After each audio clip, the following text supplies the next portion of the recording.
CD Projekt RED have certainly got themselves into the headlines last year in this on the back of Cyberpunk 2077, but it's not all gone to plan. That much is known. In probably the most hyped game since Watch Dogs, it also failed to live up to expectations, but they're slowly releasing patches to get it further along than the alpha state or beta state it really launched in. So patch 1.10 comes out, and obviously 1.11 on top of that. What does it do to the versions here? I'm going to take a look at every console version and see if we finally have the game they promised.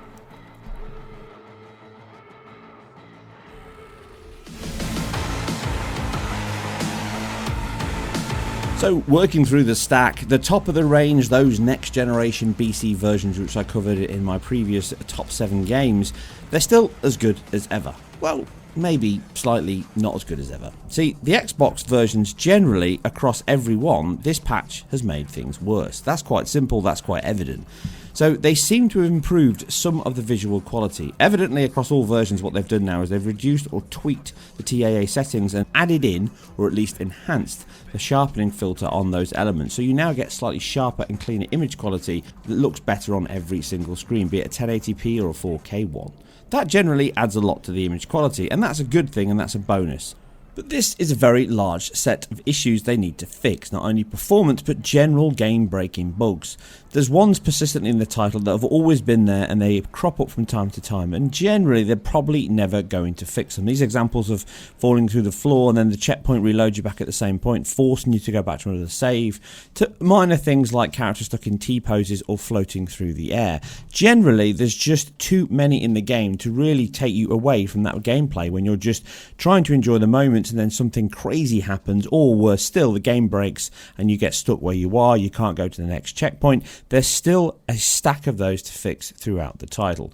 But performance is worse. There's no doubting it. You can see the comparisons here between the PS5 and the Xbox One. The PlayStation version does seem to run ever so slightly better now across all versions. Not massively, but just enough. The PlayStation 5 in these tested sections now pretty much is a lock 60 FPS. It doesn't drop that often at all.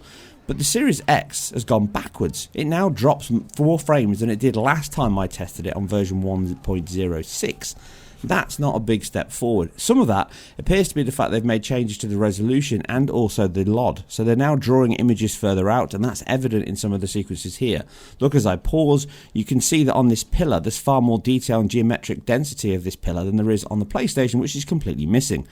Now, some of this comes from the fact that on the Xbox platform you can share saves across different generations, and that can sometimes bring across changes to the graphical modes. This is not just exclusive to Cyberpunk, and it can make the game run worse, so just be aware of that. But testing it here, they've definitely increased the LOD on the Series X version and pushed it out a little further, and therefore you get more lighting. But they've also created more issues with the rendering, and therefore you get more bugs. Sometimes the shadow maps don't draw in, sometimes the normal maps are out of line, and sometimes you just get massive shadow casting glitches, texture warping, and UV coordinate issues here, which happen throughout the title. And this generally happens on Xbox far more often than it does on the PlayStation. Now, a lot of these issues seem to come from CPU and obviously memory. So physics can cause issues, cause the game to lock up, happens more often on the Xbox One, and then it can also cause sound to glitch out, slow down and judder when it happens because the CPU's getting hammered. There's so many issues in the code base that generally it seems to affect the lower performance hardware because obviously it's struggling more when it goes awry.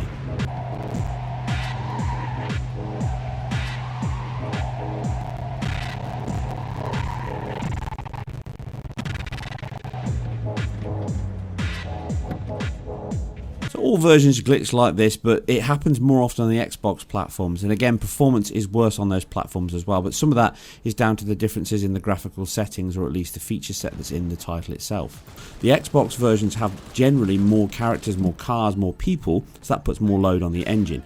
Now resolution wise, it's still running at 2133 by 1200, pretty much fixed it looks like still on the PlayStation 5, and it's dynamic and more often than not 1920 by 1080p in the 60 FPS mode on the Series X. Moving to the 30 FPS mode on the Series X, it's more often than not 2880 by 1620, but again dynamic. So moving away from the next gen versions down that one rung to the premium consoles of last generation, and the Xbox One X and the PS4 Pro again perform pretty well generally on that 30 FPS target, but they don't always hit it. And the Xbox One X misses it slightly more often than the PS4 Pro. Now, again, it isn't consistently bad, and again, you have to be aware of the versions you transfer across, and using cloud saves and all that can make things worse. But you do get inconsistencies, and sometimes you have to restart the game, sometimes you have to restart your console. But overall, the Xbox One X is sub 30 too often. And the PS4 Pro does dip, but it gets back to that 33 millisecond times quicker than the Xbox One X, which consistently in the heavier sections just sits under it, as you can see here. Now, some of that is down to the fact that it runs at a high resolution on average. It's got the additional geometry, the lighting, the bloom. All of those areas are pushed further out the LOD. So it is drawing more, there's more characters, so it's just too high for the hardware. They need to just cut it back. And generally, this means that the performance on the Xbox One X is inconsistent. And you've got to bear in mind that those carryover saves can make it slightly worse. Here I'm jumping back to a brand spanking new start from scratch on the Xbox One X with no carryover saves from generations, and you get slightly better performance, slightly more tearing, but it's only a few percentile improvement, and really you still get the same lows and the same inconsistencies, so it doesn't really fix the issue, it just alleviates it ever so slightly. The cross-functional saves is one of those issues around the XDK. The fact that you can develop on one platform and push it out across multiple means you don't really optimize that hardware, and then you get carryover, like I'll cover in a moment, where the Xbox One S actually has higher LOD that it really should handle because of the fact they're not optimizing to one single platform. But overall, the performance on the Xbox One X it's inconsistent. It's slightly more inconsistent than the PS4 Pro, and the issues of the cross-functional saves make it slightly worse. It's got a sharper image and it's got more detail, but it comes at the cost of performance, and to me, it's just not the right choice. They need to scale that back. And talking of scaling back, let's bring us to the base consoles, and really, it's a tale we've seen before. There's no real winners here at all. The PlayStation 4 is bad, the Xbox One X is worse. It's as bad as it ever was. It doesn't look any better at all. Generally, it's into the teens far more often than it should be. It tears all the time. Adaptive VSync is causing tears and then drops. And then because of the heavily stifled image, the screen space reflections, the shadows, everything is dithered quite heavily on the shading passes to reduce cost, but it makes the whole image look very noisy, very blurry and very soft, and it looks old because it's such a low resolution combined with all those cutbacks to reduce that. And it's memory bound a lot, so it judders, it's double buffer, that makes it skip into 50 and then 67 milliseconds, so that happens across every machine. It just can feel very inconsistent, and it's worse on all of these with the woeful performance in these sections of Tin Can Alley into the low teens, and that's just unacceptable. Like I said before, it's generally just unplayable on these machines.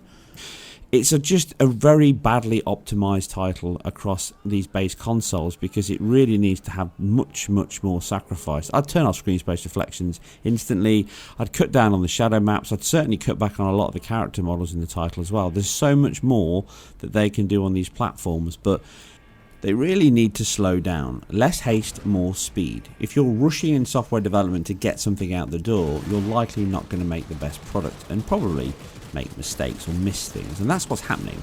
They've rushed out 1.10 and then they've rushed out 1.11 because they've got some issues that were caused by 1.10. So by consistently pushing out patches, you can actually make a negative impact on the audience, and that's what I feel is happening. They need to just slow down, get their act together, get a game that's actually updated at the right level, test it, get the quality control in there, and then push that with the next generation patch properly on the Series X and the PS5 and reinvigorate the title to bring it back to that marketplace that may then pick it up, because let's be honest, the Xbox One and PS4 is where the majority of players bought this game, and it's the majority of players that have suffered from this version. And sadly, for the question at the start of the video, this is not the patch that we were looking for. It can't be recommended, it makes a change to the game. It does update things, but not always for the better. If you got all the way to the end, I salute you. Remember to keep it IGN for more of these performance videos. I'll see you on the next one.